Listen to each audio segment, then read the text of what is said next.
Dr. A.T. Pearson once said, "There has never been a spiritual awakening in any country or locality that did not begin in united prayer."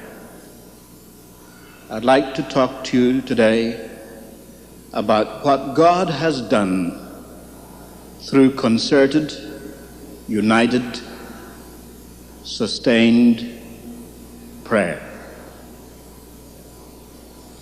Not many people realize that in the wake of the American Revolution, there was a moral slump. Drunkenness was epidemic. Out of a population of 5 million, 300,000 were confirmed drunkards. They were burying 15,000 of them each year. Profanity was of the most shocking kind. For the first time in the history of the American settlement, women were afraid to go out at night for fear of assault. Bank robberies were a daily occurrence. What about the churches? The largest denomination at that time was the Methodist, and they were losing more members than they were gaining. The second largest was the Baptist. They said they had their most wintry season. The Presbyterians met in General Assembly to deplore the ungodliness of the country. The Congregationalists were strongest in New England. Take a typical church. The Reverend Samuel Shepherd of Lenox, Massachusetts, said in 16 years he had not taken in one young person into fellowship.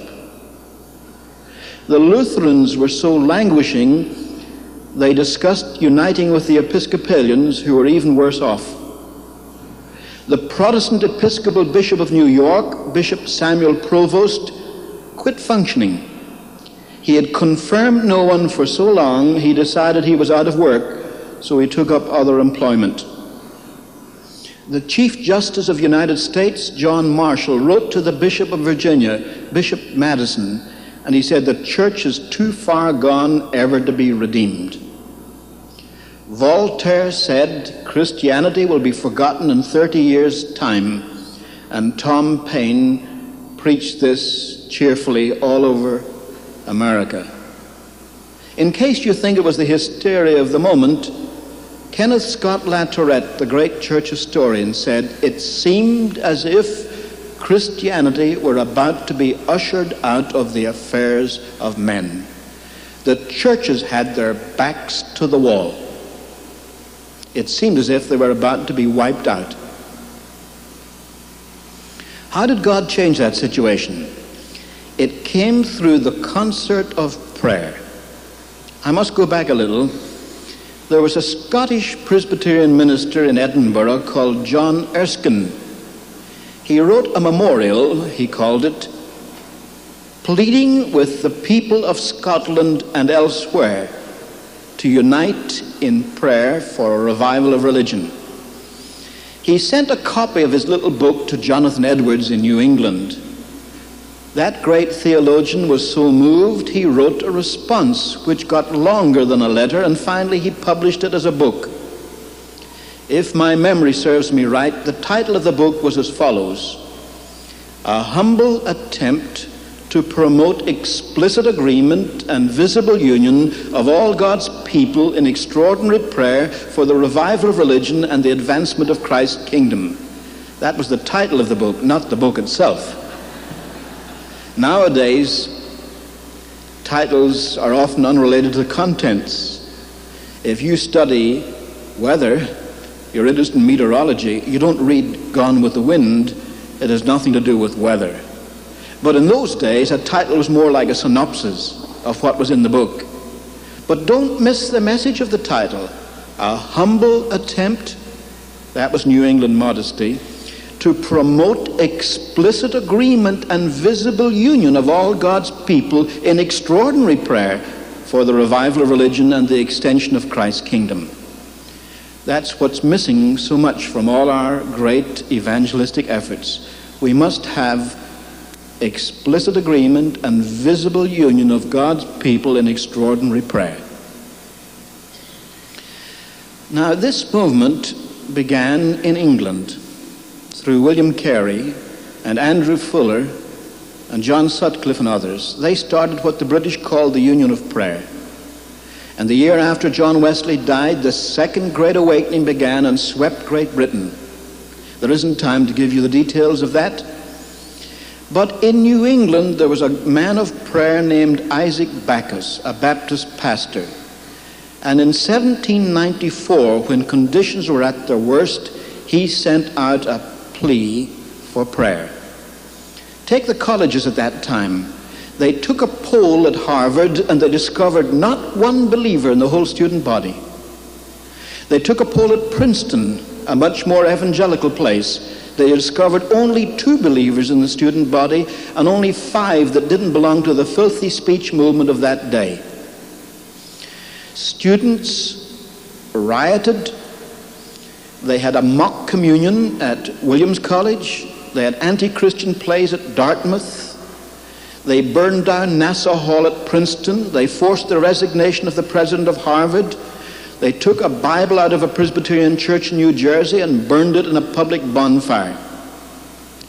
Christians were so few on campus, they met in secret like a communist cell and kept their minutes in code so that no one would know what they were doing to persecute them. Isaac Backus addressed his plea for prayer to ministers of every Christian denomination in the United States. The churches knew their backs were to the wall.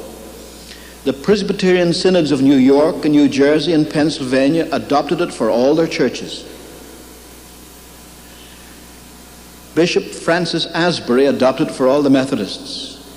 The Baptist associations and the Congregational, the Reformed and the Moravians all adopted it until America, like Britain, was interlaced with a network of prayer meetings. They set aside the first Monday of each month to pray. It wasn't long before the revival came. It broke out first of all in Connecticut, then it spread to Massachusetts, entirely without extravagance or outcry. Every report mentions this. However, there were some differences. When the movement reached the frontier in Kentucky, those people were really wild and irreligious. Congress discovered that in Kentucky there hadn't been more than 1 court of justice held in 5 years. Peter Cartwright, a Methodist evangelist, said when his father settled in Logan County, it was known as Rogues Harbor. If someone committed a murder in Massachusetts or a robbery in Rhode Island, all he needed to do was to get across the Alleghenies. The decent people in Kentucky formed regiments of vigilantes to fight for law and order. They fought a pitched battle with the outlaws and lost. There was a Scotch-Irish Presbyterian minister called James McGrady, whose chief claim to fame was that he was so ugly he attracted attention. Nowadays you have to be good looking to get attention. But McGrady was so ugly that people stopped on the street and said, "What does he do?" They said, "He's a preacher." Then they reacted and said, "A man with a face like that must have something to say." McGrady settled in Logan County, pastor of 3 little churches. He said in his diary that the winter of 1799, for the most part, was weeping and mourning with the people of God. It was like Sodom and Gomorrah. But McGrady was such a man of prayer. Not only did he have the concert of prayer every Monday, first Monday of the month, but he got his people to pray for him at sunset on Saturday evening and sunrise on Sunday morning. In the summer of 1800 came the Great Kentucky Revival. 11,000 people came to a communion service. McGrady hollered loud and long, "Anyone come and help me?" So Baptists and Methodists came, and the great camp meeting revivals began and swept Kentucky and Tennessee, and then burst over North Carolina and South Carolina and swept the frontier. That was the turning point. Out of that Second Great Awakening after the death of Wesley came the whole missionary movement, all the missionary societies. Out of it came the abolition of slavery. Out of it came popular education. I could mention so many social benefits as well as evangelistic drive. More than 600 colleges in the Middle West were founded by revivalists. Now, conditions deteriorated in the middle of the 19th century. Why? Sounds familiar. The country is seriously divided over the issue of slavery, just like the Vietnam War. Second, people were making money hand over fist. And when they do, they turn their backs upon God. But a man of prayer, Jeremiah Lanphier, started a prayer meeting in the upper room of the consistory building of the North Dutch Reformed Church in Manhattan. He advertised a prayer meeting. Only 6 people out of a population of 1 million showed up.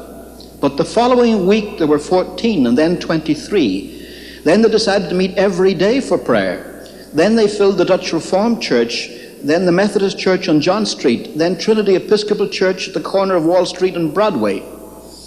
By February of 1858, every church and every public building in downtown New York was filled. Horace Greeley, the famous editor, sent a reporter with horse and buggy racing around the prayer meetings to see how many men were praying. In 1 hour, he could only get to 12 meetings, but he counted 6,100 men, and then the landslide of prayer began. People began to be converted, 10,000 a week in New York City. The movement spread throughout New England. Church bells would bring people to prayer at 8 in the morning, 12 noon, 6 in the evening. The revival went up the Hudson, down the Mohawk. For example, the Baptists had so many people to baptize, they couldn't get them into their churches. They went down to the river, cut a big square hole in the ice, baptized them in the cold water. And when Baptists do that, they really are on fire. When the revival reached Chicago, a young shoe salesman went to the superintendent of the Plymouth Congregational Church and asked if he might teach Sunday school. The superintendent said, "I'm sorry, young fellow, I've got 16 teachers too many, but I'll put you on the waiting list." The young man said, "I want to do something now." Well, he said, "Start a class." "How do I start a class?" "Get some boys off the street. Don't bring them here. Take them out into the country, and after a month you can have control of them. Bring them here, they'll be your class." He took them to a beach on Lake Michigan, and he taught them Bible verses and Bible games, and then he took them to the Plymouth Congregational Church. The name of the young man was Dwight Lyman Moody, and that was the beginning of his ministry that lasted 40 years. For instance, Trinity Episcopal Church in Chicago had 121 members, 1857.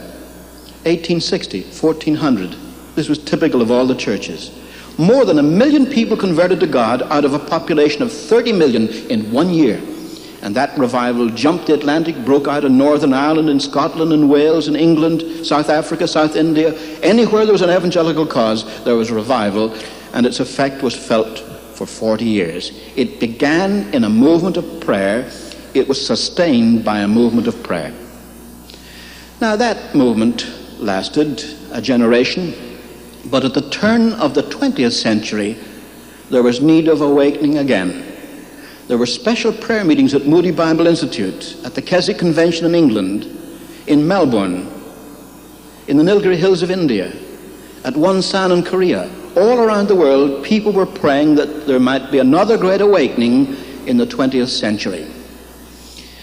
Now, some people tell me we're in the midst of a great awakening today. I certainly believe that the tide has turned.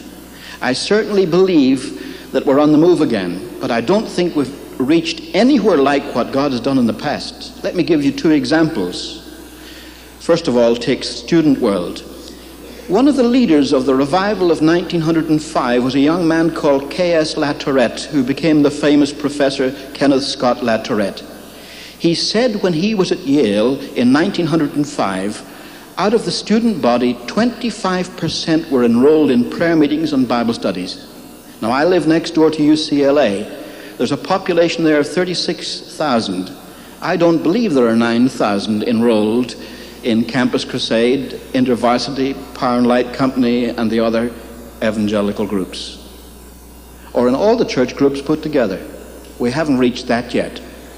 As far as the churches are concerned, the ministers of Atlantic City reported of a population Of 50,000 in Atlantic City, there were only 50 adults left unconverted. Take Portland, Oregon. 240 department stores closed from 11 to 2 each day for prayer. Signed an agreement among themselves so that no one would cheat and stay open. Take First Baptist Church, Paducah, Kentucky. The pastor was an old man, Dr. J.J. Cheek, and he said, as he was committed to the revival, he was going to win souls to Christ. He took in 1,000 new members in 2 months and died of overwork. And the Southern Baptists said, a glorious ending to a devoted ministry. That's what was happening in the United States in 1905. But how did it begin? Well, most people have heard of the Welsh Revival, which began in 1904. It began as a movement of prayer. I knew Evan Roberts personally. Of course, I met him 30 years later. But he was devoted to God and was a man of prayer, praying for revival in Wales. Seth Joshua, a Presbyterian evangelist, came to the Newcastle Emlyn College where Evan Roberts was studying for the ministry. Evan Roberts was 26. He had been a coal miner. The students were so moved that they asked if they could go to his next campaign, so they canceled classes and went to Blaenau. And it was there that Seth Joshua prayed, "O God, bend us." And Evan Roberts went forward and prayed with great agony, "O God, bend me." He couldn't concentrate on his studies. He went to Principal Phillips, the principal of his college, and said, "I hear a voice that tells me I must go home and speak to our young people in my own home church." "Mr. Phillips," he said, "is that the voice of the devil or the voice of the Spirit?" And Phillips answered very wisely, "The devil never gives orders like that. You can have a week off." He went back home to Lochor and announced to the pastor, "I've come to preach." The pastor wasn't at all convinced, but he said, "How about speaking at the prayer meeting on Monday?" He didn't even let him speak to the prayer meeting. He said to the praying people, "Our young brother Evan Roberts feels he has a message for you if you care to wait." 17 people waited. Evan Roberts said to them, "I have a message for you from God. You must confess any known sin to God and put any wrong done to man right. Second, you must put away any doubtful habit out of your life. Third, you must obey the Spirit promptly. Finally," he said, "you must confess your faith in Christ publicly." And by 10 o'clock, all 17 had responded. The pastor was so pleased, he said, "How about speaking for us at the mission service tomorrow night, midweek service Wednesday night?" He preached all week. They asked him to stay for another week, and then the break came. You say, "What do you mean the break?" I've read the Welsh newspapers of the period. In them were little snippets of ecclesiastical news. The Reverend Peter Jones has just been appointed chaplain to the Bishop of St. David's. Very interesting, but not earth-shaking. And then it said Mowbray Street Methodist Church had a very interesting rummage sale. But then suddenly a headline, "Great crowds of people drawn to Lochor." And it said, for some days a young man named Evan Roberts was causing great surprise. The main road between Llanelli and Swansea, on which the church was situated, was packed from wall to wall, people trying to get into the church. And people were closing shops and stores early to get a place in the church. Now the news was out. They sent a reporter down, and he described what he saw. He said it was a strange meeting. It closed at 4:25 in the morning, and then the people didn't seem to be willing to go home. He said that the people were still standing outside the church talking about what had happened. And then a very British summary. He said, "I felt this was no ordinary gathering." The news was out. Next day, every grocery store in that industrial valley was packed out, people buying groceries, people who had come to the meetings. On Sunday, every church filled. And it went like a tidal wave over Wales. I could tell you so much about it. There were 100,000 people converted in that movement. 5 years later, a man called J.V. Morgan wrote a book to debunk the revival. His main criticism was that of the 100,000 that joined the churches in the 5 months of the excitement of the revival, after 5 years, only 80,000 still stood. Only 80,000. But the social impact was astounding. For example, judges were presented with white gloves, not a case to try. No rapes, no robberies, no murders, no burglaries, no embezzlements, nothing. The district councils had emergency meetings to discuss what to do with the police now that they were unemployed. In fact, they sent for a sergeant of the police and said, "What do you do with your time?" He said, "Well, before the revival, we had two main jobs. One was to prevent crime, the other to control crowds, as at football games. But since the revival started, there's practically no crime, so we just go with the crowds." A councillor said, "What does that mean?" Well, he said, "You know where the crowds are. They're packing the churches. But how does that affect the police?" Well, he said, "We have 17 police in our station, but we have 3 quartets, and if any church wants a quartet, they simply call the police station." That revival swept Wales. Drunkenness was cut in half. There was a wave of bankruptcies, but nearly all taverns. There was even a slowdown in the mines. You say, how could a religious revival cause a strike? It didn't cause a strike, just a slowdown. So many Welsh coal miners were converted and stopped using bad language that the horses that dragged the trucks in the mines couldn't understand what was being said to them. And transportation slowed down for a while until they learned the language of Canaan. When I first heard that story, I thought it was a tall tale, but I can document it, even from Westminster Abbey. That revival, for instance, affected moral standards also. I discovered, through the figures given to me by the British government experts, that in Radnorshire and Merionethshire, the illegitimate birth rate dropped 44% within a year of the beginning of the revival. So great was the impact of that movement. That revival swept Great Britain. It broke out in Norway.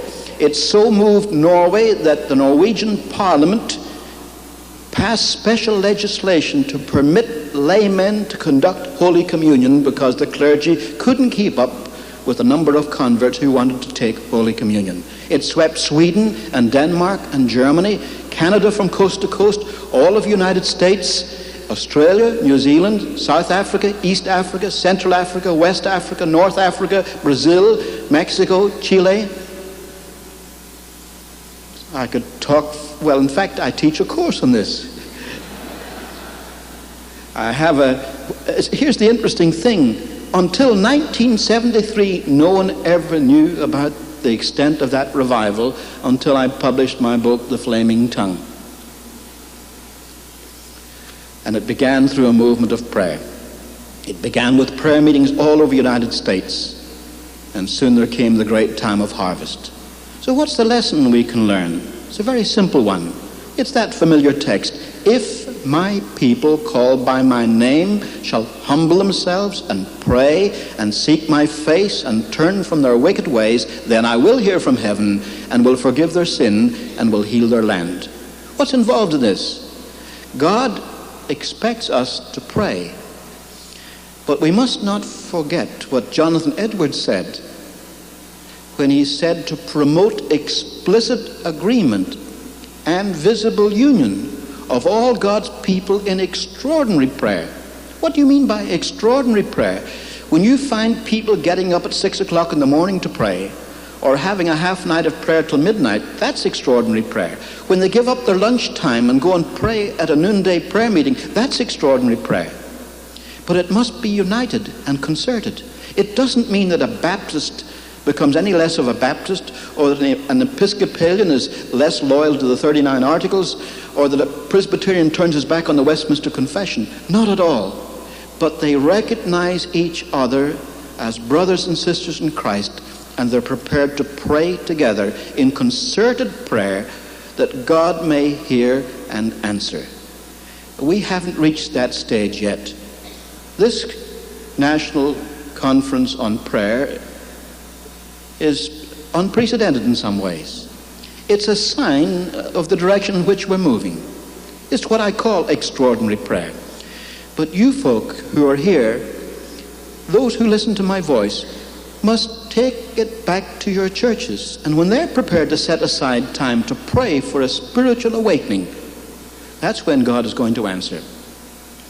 Now, some people say that means then it's up to us. Oh no, we can't say that either. Matthew Henry said, when God intends great mercy for his people, he first of all, sets them a-praying. Even God is sovereign in this matter, but we must respond. He has chosen never to work without our cooperation. So whether your interpretation of revival is Calvinistic or Arminian, it's a very simple thing. You must pray, then God will work. May God help us so to pray. Amen.